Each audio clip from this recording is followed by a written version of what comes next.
Reducing the efficacy of light bulbs was one of the first examples of planned obsolescence.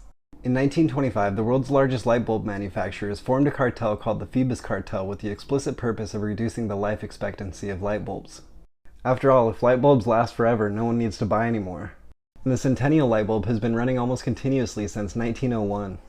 So the cartel aimed to reduce light bulbs' lifespan from an average of 2,500 hours to just 1,000 hours.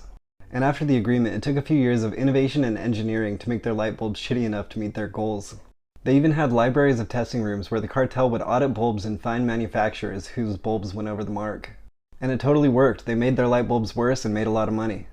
Another important early example of planned obsolescence is when Alfred P. Sloan became president of General Motors in 1923. If you recognize that name, it's probably because additional support for Radiolab is provided by the Alfred P. Sloan Foundation. in the early 1920s, GM was struggling because Henry Ford had sold the car to basically anybody who wanted one, but there wasn't much variation. Ford famously said, "Any customer can have a car painted any color he wants as long as it's black." So Alfred introduced different makes, models, colors, and accessories to General Motors, and different tiers of cars that wouldn't compete with each other.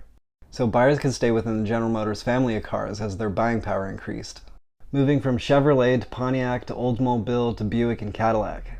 Maybe his most important innovation in planned obsolescence was annual stylistic changes.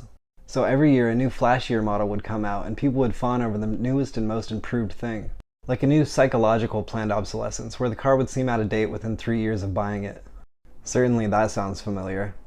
And by the 1930s, GM led the industry in sales and retained that position for 70 years.